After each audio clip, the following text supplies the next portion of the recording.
बिस्मिल्लाहिर्रहमानिर्रहीम। नाज़रीन, मैं हूं आसिम नसीर और आप देख रहे हैं हमारा यूट्यूब चैनल आसिम सीरीज। नाज़रीन, मेरे साथ मौजूद है मशहूर और मारूफ एस्ट्रोलॉजर न्यूमरोलॉजिस्ट आचार्य निशान भारद्वाज जी। सर, क्या हाल है, कैसे हैं आप? Thank you so much for your time. Mahadev की कृपा अच्छा सर, इस वक्त तहरीक इंसाफ जो है वो वुकला के हाथ में नजर आ रही है। अब जो है बैरिस्टर गौहर हैं, खान साहब के वकील हैं, वो पार्टी चेयरमैन बन गए हैं और उनके हवाले से वुकला के अंदर भी कुछ मुख्तलिफ जो राय हैं वो हैं। शोएब शाहीन हैं जो कि तर्जुमान तहरीक इंसाफ हैं, वो भी एक वकील हैं।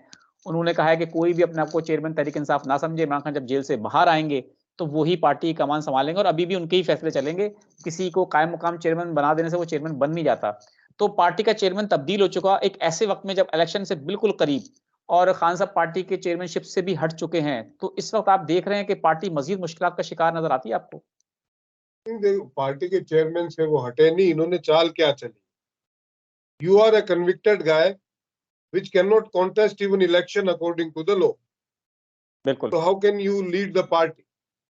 Legally, you cannot be a leader of party, but he is the unsung leader of the party. Nobody Exactly. can deny it. अगर एक वोट भी तहरीक इंसाफ पाकिस्तान को पड़ेगा तो वो इमरान खान को पड़ेगा और किसी को नहीं पड़ने वाला। बिल्कुल। और ये लीगल इश्यूज है, इसको सॉल्व करने के लिए उन्होंने शायद ये रास्ता निकाला हो। लेकिन मैं पाकिस्तान के अदलिया पे हैरान। भाई, इन्होंने जो लोअर कोर्ट है उसने इनको कन्विक्ट किया है, ठीक है जी। इन्होंने उसके खिलाफ जो है अपील की है अपर कोर्ट में।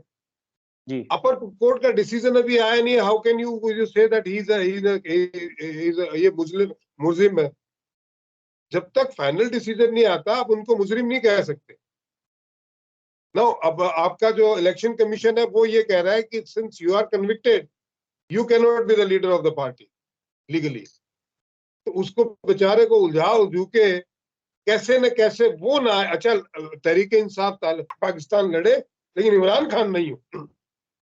अब ठीक है, उसको चेयरमैन पद से हटा देंगे लीगली, बट उसको आप जल्द से करने से थोड़ी रोक लेंगे। बिल्कुल। आपको उनको जमानत देनी पड़ेगी। वो बिल्कुल जल्द ठीक से है। करेंगे तो वो ही इज द लीडर। तो ये सारी सियासत जो खेली जा रही है, अब की बार अच्छी बात यह है कि आवाम को पता है ये क्या सियासत खेली जा रही है।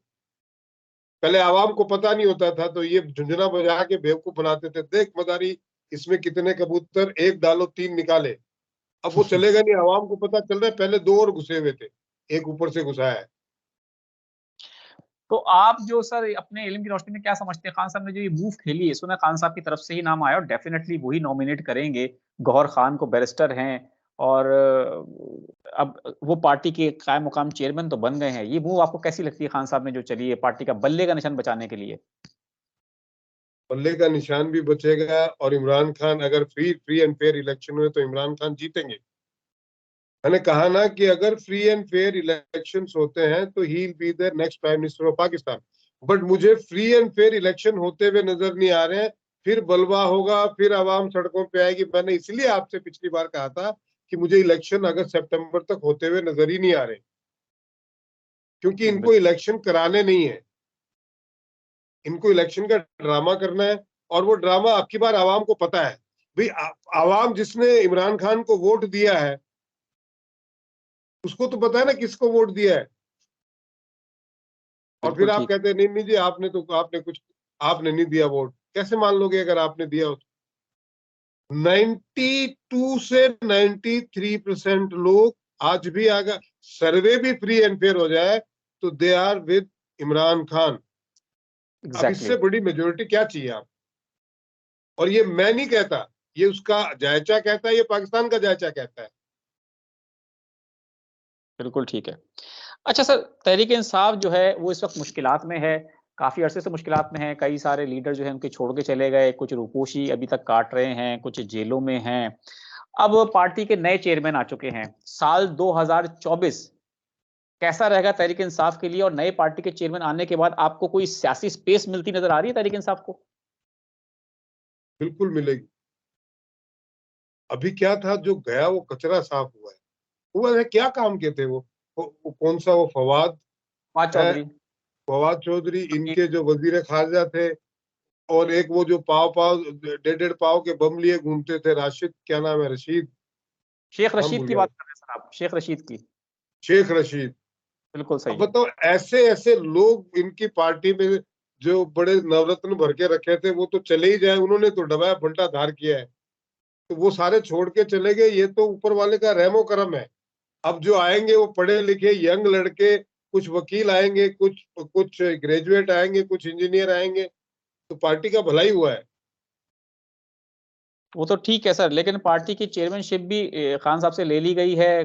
पार्टी के अंदर आपको मजीद इस वजह से इख्तलाफात नजर नहीं आएंगे, क्योंकि बहुत सारे फैसले चेयरमैन करेगा पार्टी टिकटों की तकसीम के हवाले से। देखो आसिफ, असीम क्या होता है, आप किसी को कुछ नहीं दे सकते, न किसी से कुछ ले सकते। अगर शेर को आप बोलो कि आप थोड़ी देर बैठो, और एक जो है चूहे को वहां पे आसन पे बैठा दो, तो वो राजा मान लेगा क्या उसको कोई?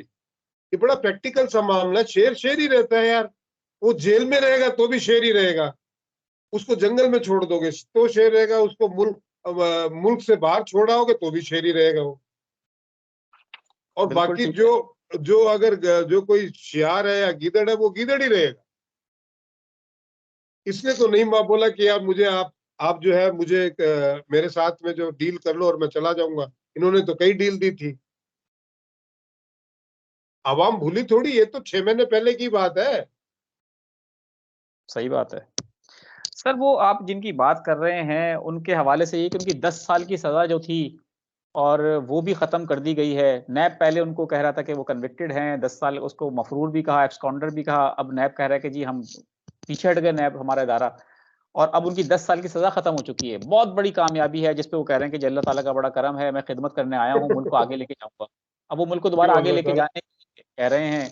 तो आप क्या कहेंगे, वो कितना आगे लेके जाएंगे मुल्क को?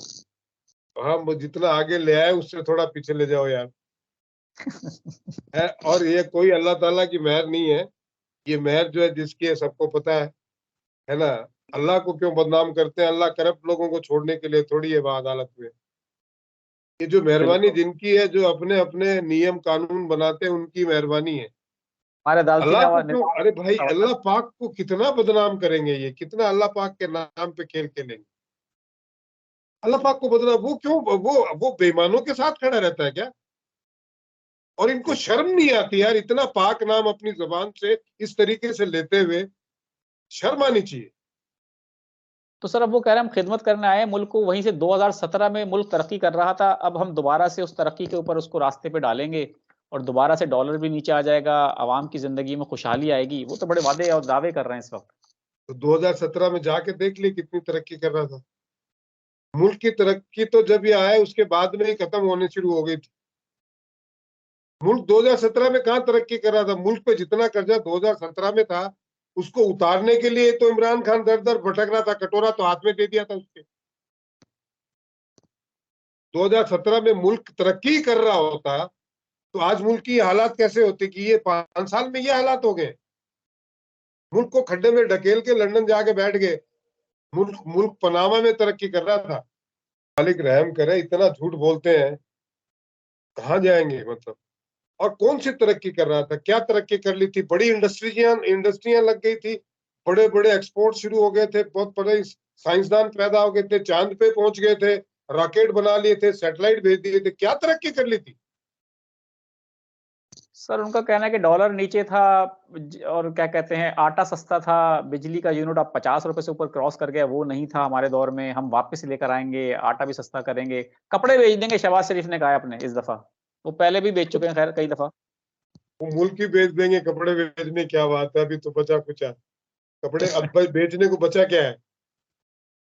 उनके आपने कपड़े ही कुछ बचे। बनाया हो तो बेचें। मतलब कुछ बनाया ही नहीं है तो बेच क्या दोगे आप? आपको हक क्या है बेचने का? बिल्कुल सही बात है। बिल्कुल सही बात है। अच्छा सर आपके पास कुछ कुछ दागिने हो, कुछ गहने हो, कुछ जेवरात हो, कुछ मलकियत हो बेचने को, तो आप बेच दोगे? आपने तो पहले ही बेच खाया सारा। बचा क्या बेचने को? और क्या बेचोगे? आवाम को बेचोगे? खून बेचोगे? बहुत बहुत शुक्रिया सर, हमें वक्त देने के लिए। Thank you so much. नाज़रीन, यहाँ हमारे वीलॉग का वक्त खत्म हुआ। मुझे और निशांत भारद्वाज जी को दें इजाजत। उम्मीद आपको हमारा आज का वीलॉग पसंद आया होगा, हमें कमेंट कर जरूर बताइएगा। आखिर में हमारा वही मैसेज है, मुस्कुराएं, प्यार बांटें और अपने आसपास के लोगों का ख्याल रखें। खुदा हाफिज।